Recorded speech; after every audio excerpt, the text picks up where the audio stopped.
আজ আমাদের বাড়িতে যেহেতু নিরামিষ, তার জন্য কিন্তু আমি আজকে করে নিলাম কাঁচকলার কোপ্তা। এত ভালো হয় খেতে কাঁচকলার কোপ্তাটা, এইভাবে করলে না দেখলে তোমরা বিশ্বাসই করবে না। কাঁচকলার আলুটা দেখো ভালো করে খোসা ছাড়িয়ে কিন্তু হলুদ নুন দিয়ে আমি ভালো করে সেদ্ধ করে নিয়েছি। আমি কিন্তু কাঁচকলার আলুটা প্রেসার কুকারে সেদ্ধ করিনি, কড়াইয়ের মধ্যেই নুন আর হলুদ দিয়ে সেদ্ধ করে নিয়েছিলাম।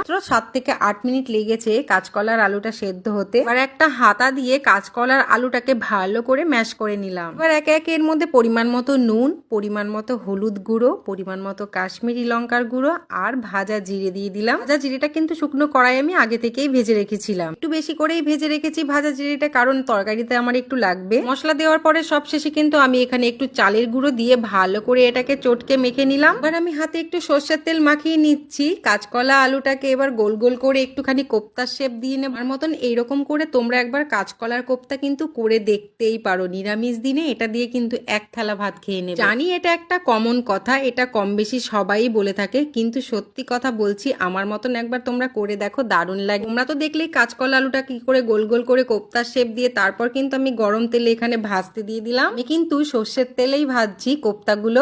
ভাজা হতে হতে চলো মশলাটা করে ফেলি। কয়েক টুকরো আদা নিয়ে নিয়েছি, তার সাথে দিয়ে দিলাম ধনের গুঁড়ো আর দিয়ে দিলাম 4টে মতন কাজু বাদাম আর একটুখানি চার মগজ। আর অল্প একটু জল দিয়ে তাতে একটা গোটা টমেটো কেটে দিয়ে ভালো করে পেস্ট করে নিলাম। মশলাটা পেস্ট করতে করতে আমার কিন্তু একদিক অলরেডি ভালোভাবে ভাজা হয়ে গেছে।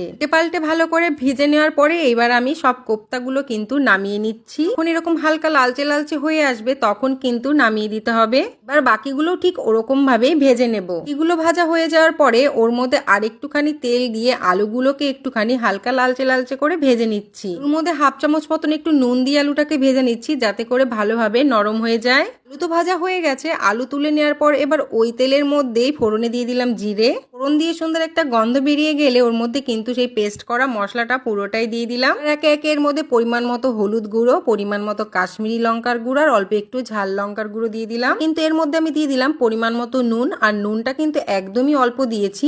অলরেডি কোপ্তা আর আলুতে আমি নুন দিয়েছিলাম, ওই জন্য কিন্তু অল্প একটু নুন দিলাম। এটা খুব ভালোভাবে কষিয়ে নেওয়ার পর মশলার গা থেকে যখন তেল ছেড়ে দেবে তখন কিন্তু এর মধ্যে ভেজে রাখা আলুটা দিয়ে ভালো করে কষিয়ে নিতে হবে। আলুটা যাতে খুব ভালোভাবে নরম হয়ে যায় তার জন্য কিন্তু এখানে আমি জল দিয়ে দিলাম। জল দিয়ে খুব ভালোভাবে ঢেকে কষিয়ে নিচ্ছি। ঢাকা দিয়ে কিছুক্ষণ কষানোর পর দেখো এখানে অলরেডি তেল ছেড়ে দিয়েছে আর আলু কিন্তু খুব ভালোভাবে নরম হয়ে গেছে। আগে মাঝখানে একবার আমি কষানোর সময় কিন্তু আলুটা একটু নেড়ে দিয়েছিলাম। আলুটা খুব ভালোভাবে কষিয়ে নেওয়ার পর এখানে আমি দিয়ে দিলাম পরিমাণ মতো জল। আমি আরেকটুখানি জল দিয়ে দিলাম। এবার ঢাকা দিয়ে 5 মিনিট ভালোভাবে ফুটিয়ে নেব। ঢাকা দিয়ে 5 মিনিট খুব ভালোভাবে ফুটিয়ে নেওয়ার পর এখানে আমি সব কোপ্তাগুলোকে একটা একটা করে দিয়ে দিচ্ছি।